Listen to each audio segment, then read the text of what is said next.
I think it's safe to say we found the benchmark for a good criminal story and just a good noir story in general. Criminal, Volume 2, Lawless.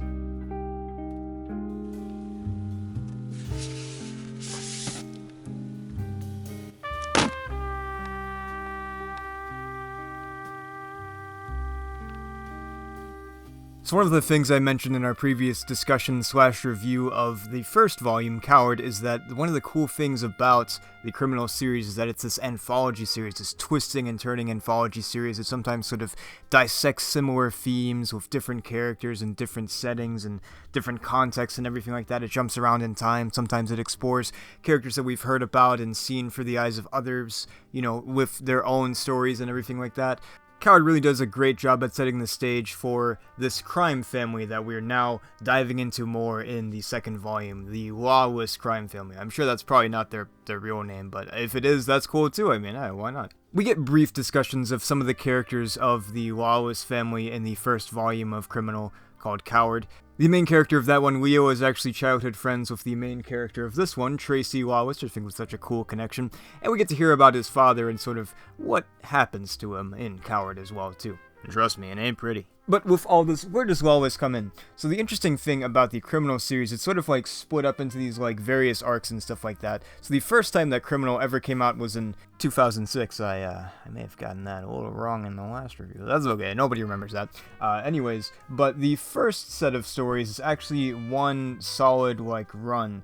Coward covers issues 1 through 5, and Lawless picks up with issue 6 and moves on to issue 10. The cool thing about this is you sort of get some closure with Coward as well. I won't say exactly what happens, but there is a really cool scene early on in Lawless that sort of wraps it up. So I wouldn't say you have to read these in order, but I think it does benefit from reading it in order. It sort of helps build off of one another. You can read it as a self-contained story because they are written as these standalone, even in the back of the trade it says standalone graphic novel in the Criminal series. So you can read them just isolated, but I think it's better to read them in order to see how they sort of play off of each other and build up and stuff like that, and see some of these characters' stories continue, and some of them sort of filling in the gaps of their past and everything like that, and interesting moments in the story. So the basic premise of Lawless, I think, is much more interesting and inventive than Coward. Coward sort of seems like a cool starting off point, sort of diving into this world and really getting into that sort of noir goodness, but it sort of plays with a lot of tropes and doesn't really add too much to it. But I feel like Lawless really takes the series into a fresh light and really gets us a great story with our main character, Tracy Lawless, here. So basically, he's out for revenge. He was imprisoned for a little bit because of something that happened while he was in his military service. That, of course, gets revealed at a very key point in the story. I won't reveal that, though. You gotta wait for Tracy to tell you that. But anyways, Tracy is out now, but his brother, his kid brother, Ricky, is unfortunately has been murdered. So, Tracy really doesn't like that, man. He's like, man, that was my brother. That guy was cool. So he goes after these guys that killed him. He thinks that it's somebody from his old gang. You see, Ricky used to be kind of a bad boy. He ran with this gang as a getaway driver, and things went south. So Tracy is back here and trying to figure out what exactly happened and tries to figure out who is responsible for it. So he sort of plays around, he gets his own little unique identity and stuff like that and hides himself and tries to get himself embedded in this, this gang and everything like that. And yeah, really tries to look at it from the inside out and really tries to piece together who exactly was responsible for his brother's death. And obviously, he wants revenge, man. He's angry about that.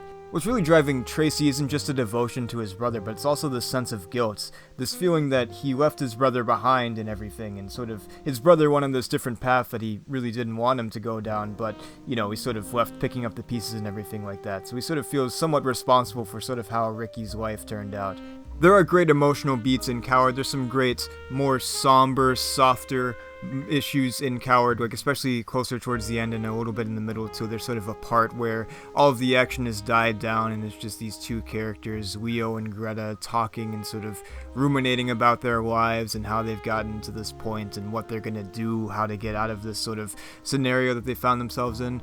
But Lawless always seems to really just ruminate on his character, on Tracy's character, and sort of the things that he's been through with his father, who's this sort of somewhat of a sinister character, honestly. He's a criminal himself and everything, and he's really dragging Tracy along on these jobs because he's older, and Ricky is forced to stay home with his mom, who's slowly fading away as she gets sicker and sicker. So it's quite a tragic story of how Tracy gets to see the worst of his father and to see all these terrible things that he's done, and has to, of course, contribute to that, while Ricky is left home alone and watching his mom slowly die, which is, that's pretty terrible. As the book goes on, Tracy sort of gets involved in this very complicated situation where he starts getting closer to the gang members and everything, with, of course, the intention of finding out who killed Ricky once again and killing them.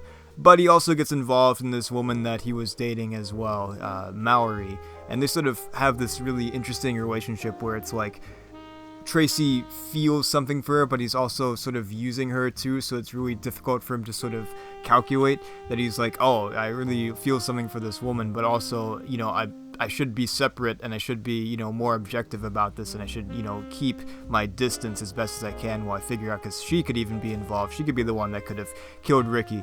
So it's this really cool spiraling mystery that I think is much more interesting to me than Coward. As much as I love Coward, I think Coward is the second best criminal book I've read so far. I've read 4 of them already, man. I'm blasting through them. But I do think this one has a lot more depth and emotion, and just depth and mystery too. That the mystery of Coward sort of unravels pretty fast, and it's more of the scenario and the situation that they find themselves in. Whereas this one is much more sort of this investigative look and trying to figure out what exactly happened with Ricky, and also, of course, this deeply emotional brotherly connection, and sort of seeing how Tracy's father has affected both Ricky and Tracy. Slight spoiler alert, Ricky sort of becomes his father, unfortunately, and Tracy not so much, honestly. One of the things I really love about this is, well, for one, how different the characters feel and everything. The main characters, they sort of go down this similar path of there's no real hero in this story. There's people that we like and people that we don't like because of charisma and, of course, the way that the story is framed. But there's not really any sort of definitively heroic character. I think out of all of the characters so far, Tracy is definitely the one that sort of fits that the best. He's still a bad guy. He's still killing people, but he doesn't want to kill people that don't deserve it. He only kills the people that he thinks deserve it. So he has this much more of a hero complex to him than Leo is. I mean, he's, well, a coward, as the book calls him, several times. Even the freaking title was he's a coward, man. But Tracy, though, he sort of comes across as this sort of heroic character. He's a little like Punisher. He's willing to cross the line and do these terrible things, but he's doing it for the sake of the betterment of just, I guess, life in general, and society. So that's cool.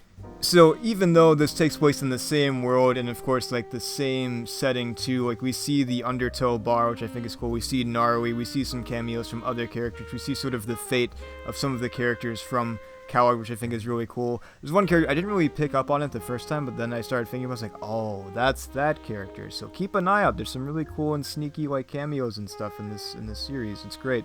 All sort of builds off of each other in really interesting ways, even though it's still its own self-contained story. It's really just a fascinating way to write a sort of universe like that. I think it's really cool. One of the key differences I've noticed is how the narration is written for each of the books. For instance, Coward is very much told from Leo's perspective. It's him narrating and everything like that. But in this one, there's a third-person narrator. They always say, Tracy feels this or whatever and stuff like that, which I think is such an interesting way to differentiate them. It's such a different style that I think works very well for it, so I appreciate that. And that also was continued on throughout Tracy's other appearances too. I'm reading the 5th volume, which has Tracy in it as well, called The Sinners, and that also continues this third-person narration. And it's not like every other book after this has third-person narration. No, the 4th one, which is called Bad Nights, is about this comic guy named Jacob, who has an appearance in Lawless as well, by the way. You can see his story more, which is awesome. But his is also written from his point of view too, so he's narrating and stuff like that, so it's pretty cool. But anyways, though, yeah, Lawless is amazing. It's interesting because artists really try to, they find their groove and stuff like that. I feel for instance, to pull from another noir example, Michael Gaydos, the artist, one of the main artists for Jessica Jones. I was looking back at the first volume, and I think the art is still really great, but he really gets much better as he goes on. Looking back at the 3rd set of stories of Jessica Jones from the early, I think it's 2014 or 2017, something like that. his art is fantastic, and that's phenomenal. It really feels like he's found his footing by then. So I feel like, Sean Phillips, of course the artist that has worked several times with Ed Brubaker and does such a fabulous job. His art only gets better. I feel like even though I love the art of Coward, I feel like the art already has gotten better in Lawless too. It feels like he's really found his groove, and the way that he draws his characters and the way that the characters are colored and stuff too, I think it's just very fascinating as well, because like they all have their own sort of unique style. Like they all fit within the same, universe and everything like that, but they all sort of have a different vibe to them, which I like, and that especially comes across in the colors too. Like for instance, in Lawless, it's a lot more sort of blues and sort of like purpley sort of colors and stuff like that. This sort of nice, cooler feel, which really matches Tracy himself. He's kind of like this cool under fire guy. He doesn't get super emotional usually. He's a very calculated person, but he also has this sort of like heavier weight carrying around in him, this sort of the blues, the depressions, man. So I think Lawless is amazing. It's the one to beat for me so far for Criminal. I'm still reading through it, and I don't think they've beat it just yet. I'm not done yet, and I know there's a lot of great issues and volumes coming up soon, so I'm looking forward to that. But yeah, I hope you have enjoyed this video. I hope you check out Criminal yourself. Let me know what you think. It's going to be fun sort of discussing this and going through it with all of you around that are willing to watch these silly videos. And I'll see you all soon. Don't worry, we're gonna break from Criminal. We're gonna do some other stuff soon too. It's not just gonna become a major Criminal channel for a while, but we will be talking about it more soon. That third volume, we gotta chat about that. I'll see you all soon.